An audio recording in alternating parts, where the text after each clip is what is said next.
पिला माने शुभ सकाळ। अच्छा आज आमे तुम भूगोल बही थिबा अक्षांश द्राघिमा विषय आज जानिबा। अच्छा कहले देखी पिला माने तुमे पृथ्वी देखिछ कि नहीं? पृथ्वीर आकार किपरि कहले देखी? कमला लेंबू भलिया चेप्टा, दुई मेरु चेप्टा। अच्छा जोटा उत्तर उपरी भाग आड़कू रही थाए ताकू उत्तर मेरु कहती, आउ जोटा तल ताकू दक्षिण मेरु कहती। तुम्हें जो पृथ्वी की देखुच यह विशाल, तेणु यह को कल्पना करिया संभवपर नुहे। यार अविकल पृथ्वी रूप बा आकृति आमे नेकी सब यह विषय सविशेष जानी परिबा। यह को ग्लोब कहती। ए ग्लोब देखुछ,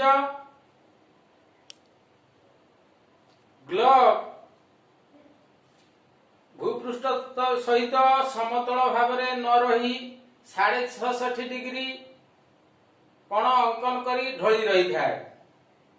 पृथ्वी मध्य एई ग्लोब भली 66.5 डिग्री ढली रही थाए। तेणु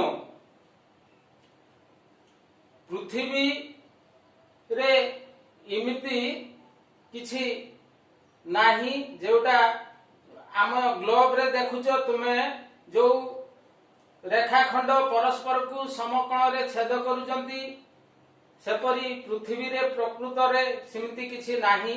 एगुड़िक केवल काल्पनिक रेखा।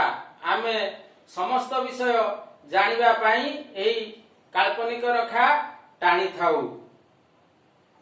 तुमे देखुच एई पृथ्वी को सम द्विखंड भावरे विभक्त करिछि, ताकू कहती विषुव रेखा। 0 डिग्री मध्य दे जाइछि पश्चिम रु पूर्व को, बा समाक्ष रेखा कहती। समाक्ष रेखार उत्तर को उत्तर गोलार्ध एवं दक्षिण को दक्षिण गोलार्ध कहा जाए। उत्तर रे सुमेरु, दक्षिण को कुमारी मध्य कहा जाए। कर्कट क्रांति रु 66.5 डिग्री मध्य रे सुमेरु वृत्त एवं दक्षिण रे 0 डिग्री अर्थात विषुव रेखा ठारू दक्षिण को गले मकर क्रांति 23.5 डिग्री रे मकर क्रांति एवं 23.5 डिग्री रु 66.5 डिग्री कुमेरु वृत्त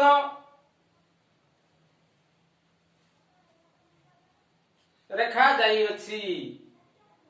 विषुव रेखार अर्थात कर्कट क्रांति एवं मकर क्रांतिर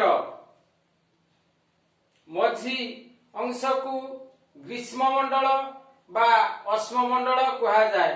दक्षिण को सूर्य तिर्यक भावरे किरण प्रदान करती, तेणु एठारे ग्रीष्म बेसी।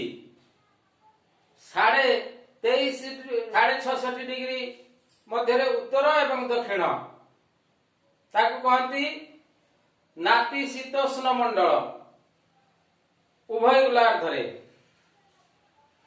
एवं 66.5 डिग्री रु 90 डिग्री पर्यंत हिममंडल अर्थात वर्ष सारा अधिक ठंडा हुए एवं बरफ पड़े, तेणु याकू हिममंडल कहा जाए। दक्षिण गोलार्ध रे मेरु निकट रे अंटार्कटिका महादेश एवं उत्तर गोलार्ध रे उत्तर रे सुमेरु महासागर अवस्थित।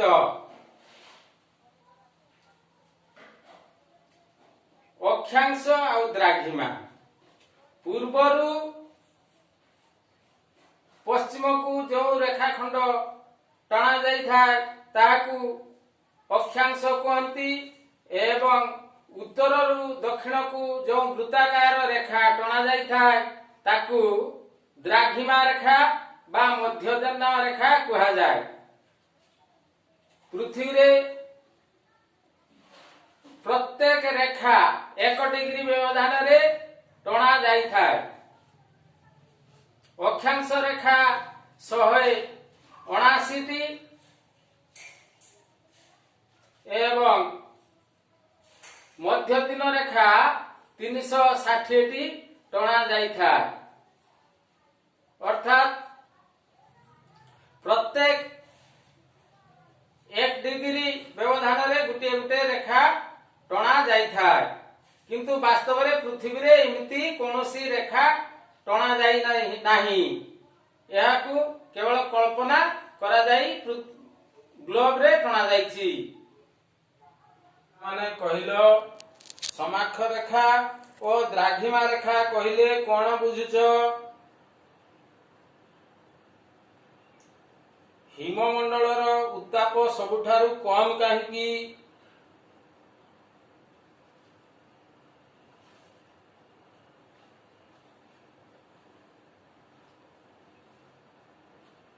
सर्वमोट द्राघिमा रेखा केतोटी टणा जाई अछि?